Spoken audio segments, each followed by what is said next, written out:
E dando sequência à nossa série de ministrações na terra como no céu, hoje nós vamos falar a respeito de fé. Fé é uma palavra tão pequena, é uma palavra tão simples, mas ela é carregada de muito significado e também de muito poder.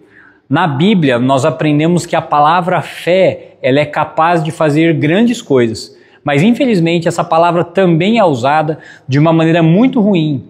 Ela é compreendida de maneiras distorcidas, ela é usada de maneira, muitas vezes, com o intuito de manipular as pessoas, induzir as pessoas ao erro. E hoje eu quero falar sobre fé, que é um valor muito forte do cristianismo, é um valor muito forte do reino de Deus, que, aliás, é aquilo que nos fará entrar no reino de Deus. Mas o meu intuito com essa ministração não é trazer um aprofundamento sobre aquilo que é fé, sobre tudo aquilo que significa fé, mas eu gostaria de trazer algumas coisas que ficassem firmes e sólidas no seu coração, para que, sabendo aquilo que é fé, sabendo aquilo que é o importante, essa fé consiga conduzir a sua vida, conduzir as suas atitudes, conduzir as suas ações e também te proteja de fazer o mal, de viver o mal e principalmente de ser enganado. Então, quando a gente fala sobre fé, eu acho que não tem como a gente começar não sendo pelo texto de Hebreus, no capítulo 11, no versículo 6, que diz assim: ora, sem fé é impossível agradar a Deus, porque é necessário que aquele que se aproxima de Deus creia que Ele existe e creia que recompensa aqueles que o buscam. Então a gente vai partir dessa ministração do ponto que a nossa fé diz que existe um Deus.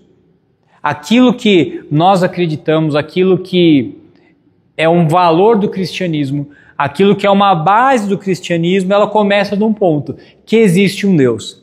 Existe um Deus que é o Criador, existe um Deus que é o Todo-Poderoso, existe um Deus que está no céu e que esse Deus recompensa aqueles que o buscam.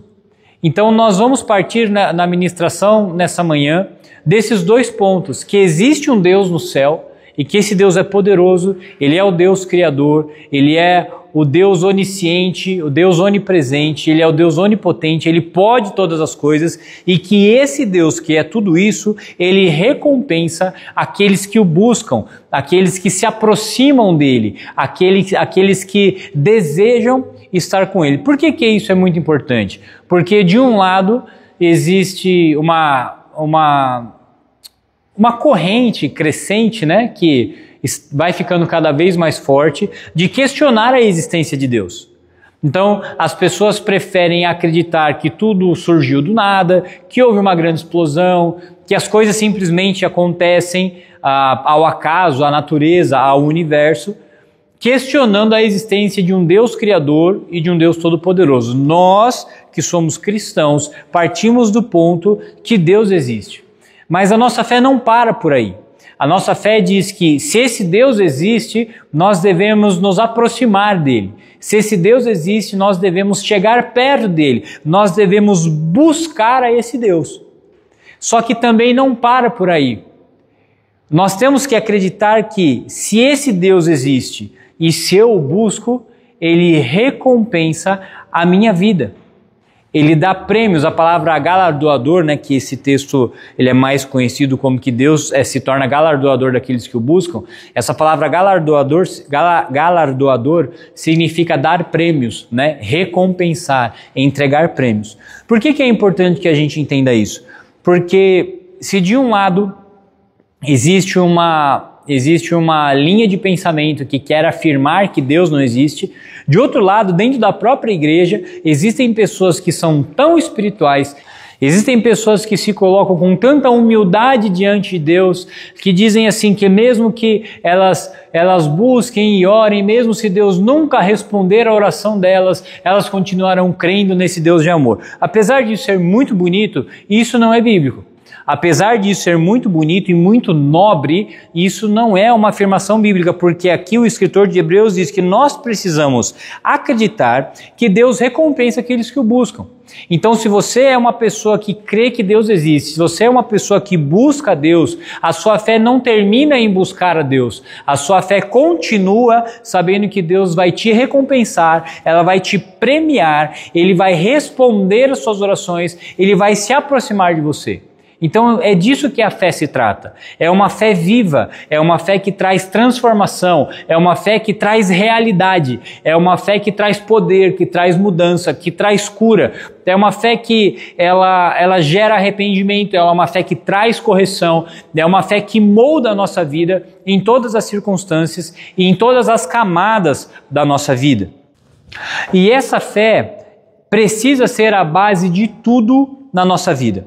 Hebreus capítulo 11 diz assim: a fé mostra a realidade daquilo que esperamos e ela nos dá convicção de coisas que não vemos. Então existe uma fé que quer se pautar somente naquilo que eu consigo enxergar, naquilo que eu consigo entender, naquilo que eu consigo apalpar, mas o nome disso na verdade não é fé. Porque uma das definições da fé, biblicamente falando, é que nós temos como realidade, nós temos como uma verdade inegociável aquilo que nós esperamos e a convicção de coisas que nós não vemos. Nós não vemos Deus. Nós não vemos que há um Deus no céu. Nós não vemos o Espírito Santo. Nós não vemos Jesus encarnado, mas nós cremos que eles existem. A nossa fé nos diz que aquilo que nós não enxergamos é real e é tão mais real do que aquilo que nós podemos ver, do que aquilo que nós podemos tocar nesse mundo. E essa fé precisa ser a base da nossa vida. Então eu escolhi alguns pontos que eu entendo que talvez sejam, não gosto de dizer os mais importantes, mas que se estiverem bem alicerçados na sua mente e no seu coração, vão te conduzir a uma vida de fé segundo a vontade de Deus. Não como uma fé que eu disse no começo, que é deturpada, ou uma fé que é adoecida pelo pecado e pelo mal, mas é uma fé que vai te levar para perto de Deus, para esse Deus que recompensa. Então a primeira coisa, nós precisamos crer que Deus criou o que existe do que não existia, igual está escrito em Hebreus, no capítulo 11, no versículo 3. Então tem um Deus criador. Não é que as coisas aconteceram do nada, não é que simplesmente houve uma explosão e colocou tudo no seu devido lugar. Não é que a natureza criou todas as coisas, a biologia criou todas as coisas. Tem um Deus que criou todas as coisas. E essa é uma base imutável da nossa fé. Você, Adão, mas teve o Big Bang, não teve o Big Bang, mas como que as coisas aconteceram, não tenho a menor pretensão e capacidade de explicar isso. Mas se houve uma explosão, o que eu posso te afirmar é que foi Deus que riscou o fósforo.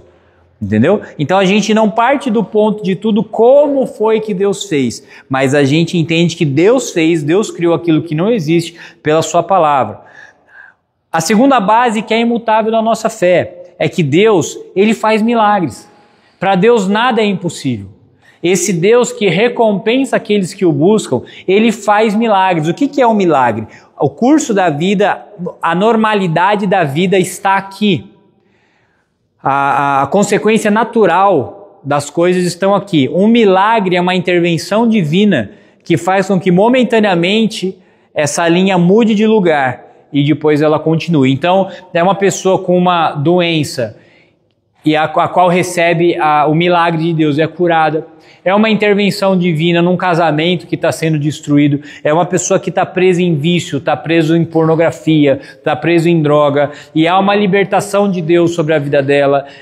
Enfim, tudo que foge à normalidade, tudo que foge do rumo que a situação estava tomando, de um milagre, de uma intervenção divina que acontece para que essa situação seja mudada. E você, como crente, como cristão, precisa voltar a acreditar que Deus faz milagres acontecerem, mas eu queria aproximar esse milagre, não do milagre genérico de que Deus criou o mundo, mas do milagre específico que pode acontecer na sua vida, porque Deus recompensa aqueles que o buscam.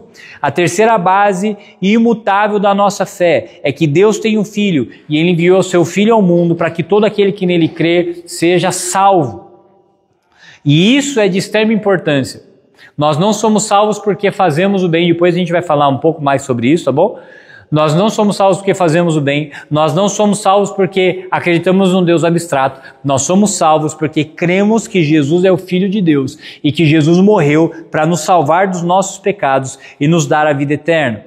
A nossa quarta base, que esse Filho, Jesus, ele voltará para esse mundo para governar e para reinar nesse mundo.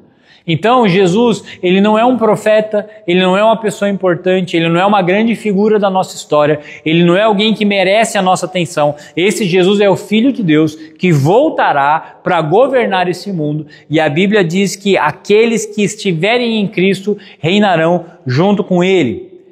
A quinta base, nós vamos comparecer diante do tribunal de Cristo para recebermos o bem ou o mal que fizemos. E isso esse é um versículo que está lá em 2 Coríntios capítulo 5, versículo 10, e que você precisa entender que você ter fé em Deus não significa que você pode fazer qualquer coisa, porque Jesus já resolveu tudo na cruz, e você pode viver da maneira que você quiser, que está tudo certo. Aqui o apóstolo Paulo, ele deixa bem claro que um dia nós vamos ter que dar conta de tudo aquilo que fizemos, e aquilo que nós fizemos de mal ou de bem, nós teremos a recompensa. Nós teremos a recompensa. Por isso que a nossa fé, ela precisa ser uma fé ajustada e alinhada. Porque se eu venho aqui e só prego que vai dar tudo certo na sua vida, que está tudo bem, que o inferno não existe porque Deus é amor, que você pode fazer o que você quiser porque o amor de Deus cobre multidão de pecados, você vai se deparar um dia com o tribunal de Cristo e você vai falar assim, putz, eu fui enganado. Deus não me enganou, porque Ele não avisou que essas coisas iam acontecer. Então eu estou te avisando porque quando nós descobrirmos que tudo aquilo que nós fizermos pode ser projetado para a eternidade, pode refletir na eternidade, aquilo que você faz hoje, você vai começar a pensar para que você não faça algo ou não faça o mal, para que você não seja punido por causa disso na eternidade, tá bom?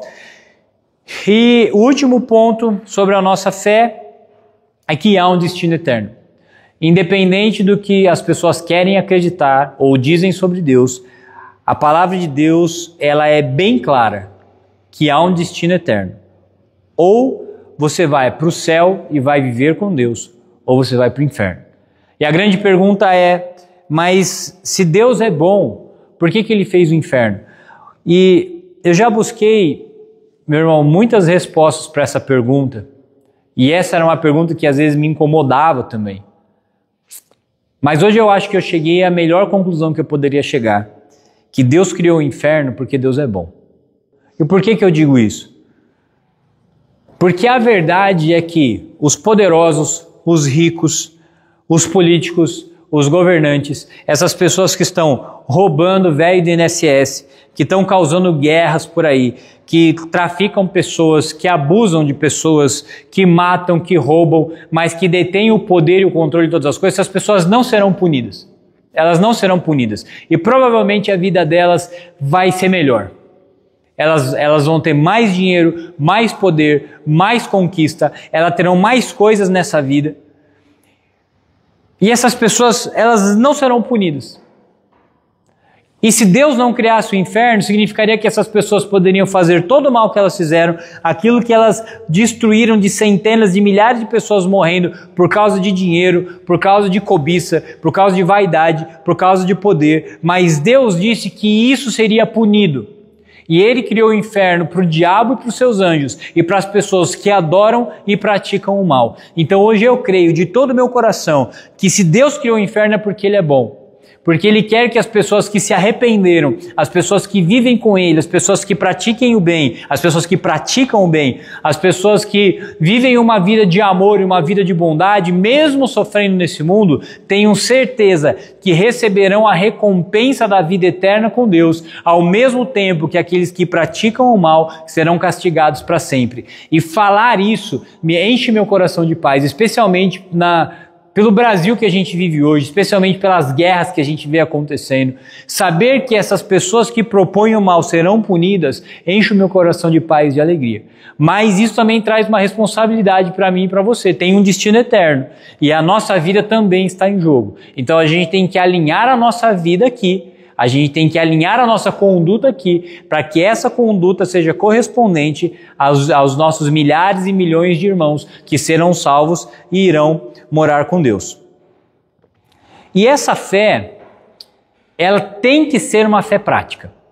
A nossa fé não pode ser uma fé abstrata em que nós acreditamos naquilo que eu disse agora há pouco, nesses 6 pontos que eu disse agora há pouco, mas é uma fé que não nos leva a agir, porque em Tiago, no capítulo 2, no versículo 14 até o 17, diz assim: no que adianta, meus irmãos, vocês dizerem que têm fé se não demonstram por meio das suas atitudes? Acaso esse tipo de fé pode salvar alguém? Olha a questão da prática aqui. Se o irmão ou irmã necessitar de alimento ou roupa, e vocês disserem, até logo, tenha um bom dia, aqueça-se e coma bem, hein? Mas se você não lhe der alimento nem roupa, o que isso ajuda? Como vocês veem, a fé por si mesma, a menos que produza boas obras, está morta. Então a gente precisa saber que a nossa fé é uma fé prática. Você acreditar em Deus, você acreditar em tudo que eu disse, que vai ter céu, inferno, em Jesus, que você acreditar que Deus criou o mundo, mas se essa fé não se transforma em bondade, não se transforma em ação, não se transforma em posicionamento diante das coisas desse mundo, essa fé não salva. Essa fé não salva. E aí que nós começamos a divergir de outras ministrações na internet, nas igrejas, os pastores, que falam assim, que basta apenas você crer, que basta você acreditar em Jesus que está tudo resolvido, porque a graça de Deus vai abençoar você e está tudo certo. Não, se a sua fé não é vista, se a sua fé não é comprovada, essa fé não pode salvar. E existem 3 tipos de cuidado que você precisa tomar em relação à fé, tá bom? O primeiro, cuidado com a fé racional. Eu sou uma pessoa que acredita que nós temos que ser pessoas inteligentes, que a gente tem que ter conhecimento, a gente tem que aprender. E eu acho que a ciência, a tecnologia, a modernidade podem contribuir muito para a nossa vida, a história, a filosofia. Enfim, eu acho que o conhecimento humano é muito rico, mas nós vamos ter cuidado com uma fé que é racional. Uma fé que precisa de uma explicação lógica para tudo. Porque se a fé é a certeza das coisas que a gente não vê, como que a gente vai ter uma explicação para todas as coisas? Então, toma muito cuidado com isso. A gente está vivendo um momento em que tudo é comprovação científica, tudo é comprovação histórica, tudo é comprovação arqueológica, e Deus não age assim. Muitas vezes, Deus vai fazer coisas sem explicação nenhuma. Deus vai fazer coisas que nós não vamos conseguir entender, que não vai ter uma lógica para isso. E se o seu coração estiver baseado numa racionalidade, provavelmente você não desfrutará de algumas coisas que Deus tem para você. Ao mesmo tempo, a gente precisa tomar cuidado com uma fé que é inconsequente. O que é a fé inconsequente? Vai pela fé que Deus vai fazer por você. Olha, seja ousado que Deus vai te dar a vitória. Olha, confia em Deus, irmão, e marche, porque a vitória é sua. Não seja inconsequente. Isso significa que você coloca tudo na mão de Deus, você joga tudo para cima, você faz tudo do jeito que você quiser, mas porque você usa a palavra fé, significa que Deus vai vir atrás, abrindo o caminho, limpando as besteiras que você faz, arrumando os cavacos. Isso também não é fé. Isso também não é fé e você precisa tomar muito cuidado com isso. Se de uma maneira a gente não, se de um lado nós não podemos querer uma fé que para tudo tem uma razão, para tudo tem uma explicação, do outro lado nós não podemos ter uma fé inconsequente. Nós não podemos ter uma fé irresponsável, em que você coloca alguma coisa na mão de Deus e aí você segue a sua vida e Deus tem que te ajudar. Eu acho que nesse ponto a palavra mais importante seria a sabedoria. Porque muitas vezes, Deus vai direcionar coisas para a sua vida que não terão explicação. E você precisa ter certeza que foi Deus que falou. E muitas vezes parecerá até uma inconsequência. E por isso que é difícil falar assim. Muitas vezes a fé, quando ela está alinhada com a vontade de Deus, ela vai parecer inconsequente e ela vai parecer irracional. Aí parece que eu contradisse aquilo que eu disse. Mas uma coisa é Deus falar para você. Outra coisa é você fazer as coisas de uma maneira inconsequente e Deus ter que vir atrás para corrigir o que você fez, porque você fez pela fé. Eu quero dar o exemplo de uma pessoa que eu estava conversando e ela teve um encontro com Deus muito forte, teve um encontro com Jesus muito, muito forte, e ela tinha uma empresa, a empresa estava prosperando, estava crescendo, estava ganhando uma grana, e a gente estava conversando, e ele falou assim para mim, falou: Denão, algumas coisas na minha empresa, elas não se alinhavam com a vontade de Deus. E Deus estava me incomodando. E cara, eu vendi minha empresa. Eu tomei um prejuízo financeiro muito grande, desestabilizou minha vida. Mas eu não queria, na minha vida, nada que não estivesse condizente com a minha fé. Por mais que pareça inconsequente, eu entendo que essa é a fé que agrada a Deus. Ele não fez pela emoção de, nossa, eu vou fazer isso pela fé para eu prosperar. Eu vou fazer isso pela fé porque Deus está me iluminando aqui. Não. Ele olhou, ele pensou, ele falou: o que eu faço não está de acordo com aquilo que a palavra de Deus diz. E se não está de acordo com aquilo que a palavra de Deus diz, eu estou disposto a tomar prejuízo para viver a vida que Deus quer. Isso é fé. Isso é fé. É uma fé que custa, é uma fé que muitas vezes traz prejuízo, mas ele tinha tanta consciência da vida com Deus que ele não quis, mesmo que desse muito dinheiro para ele, continuar fazendo algo que ele sabia que Deus não estava lá. Então assim, você vai precisar usar o discernimento para entender isso que eu estou falando aqui. Muitas vezes Deus vai te mostrar coisas que você deve fazer e que parecem inconsequentes, mas se foi Deus que te disse, Ele vai te ajudar. E a terceira fé que você tem que tomar cuidado, o terceiro cuidado que você tem que tomar é com a fé incoerente, que é a fé que é virtuosa no discurso, mas é fraca na prática. E isso a gente está cheio. Então o terceiro cuidado que você tem que ter com a sua fé é a fé incoerente, que ela é virtuosa no discurso e fraca na prática. E hoje eu percebo que o discurso ele está seduzindo muitas pessoas. E às vezes eu vejo algumas pessoas defendendo certas personalidades políticas, certas personalidades da internet, certas pessoas famosas, e falando assim: nossa, porque tal fulano é de Deus, porque aquele cara é ungido de Deus, porque não aquela pessoa, aquele homem, aquela mulher, olha, tá 5 horas da manhã todo dia no Instagram, orando e pregando o evangelho. E aí quando eu escuto isso, eu sinto um frio na barriga, porque é só você olhar que aquilo que a pessoa fala, o discurso dela está totalmente separado da vida que ela tem. O discurso dela é maravilhoso, de Deus, de amor, de reino de Deus, de vitória, de andar sobre as águas, de ter fé, mas a vida é uma vida de mentira, é uma vida de manipulação, é uma vida de ganância, é uma vida que, para ela enriquecer, ela fere outras pessoas. Ela induz as pessoas ao erro e pessoas estão se prejudicando porque acreditam naquelas direções, porque acreditam naqueles posicionamentos. Então eu mando todo mundo fazer uma coisa que eu não faço e todo mundo se ferra lá na frente. Então você precisa, por favor, peça para Deus te dar discernimento, porque às vezes me dói, me incomoda ver pessoas que são sinceras, pessoas que amam a Deus, mas são seduzidas por palavras bonitas, por discursos bonitos, por narrativas maravilhosas, e elas não percebem a incoerência de quem está falando aquilo. Seja uma pessoa coerente. Você precisa ter a sua fé alinhada com as suas palavras, alinhada com as suas atitudes, alinhada com os seus desejos, alinhada com os seus sentimentos, alinhada com a sua vida. Então tome cuidado com essa fé incoerente. Essa fé que é muito abstrata, é muito sobrenatural, no sentido de estar sempre no ambiente místico, mas é uma fé que não orna com a sua realidade, com a sua rotina, que não orna com o seu dia a dia. E para a gente acabar, eu queria que você guardasse isso no seu coração. Tenha fé que esse Deus te ama e que Ele se importa com você. Talvez é isso que você precise nesse momento.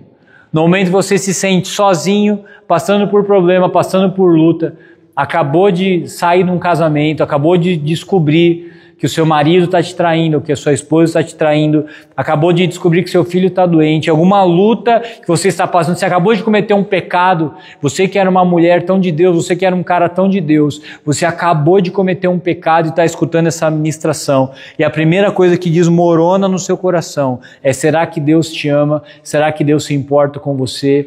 E eu queria falar para você que a maior mensagem que eu posso pregar e que eu gosto de pregar é que existe um Deus de amor, que Ele ama você, que Ele se importa com você, Ele se importa com a tua dor, Ele se importa com os teus pecados, Ele quer te guiar para o arrependimento, Ele quer curar o seu coração, Ele quer curar a sua família, Ele deseja entrar na sua mente, na sua alma, sarar as suas feridas, restaurar você, porque esse Deus te ama. E essa é uma base imutável da nossa fé. Deus nos ama. Por isso que Ele enviou o seu Filho ao mundo, para que todo aquele que nele crê não pereça, mas tenha vida eterna. Que Deus abençoe a sua vida em nome de Jesus.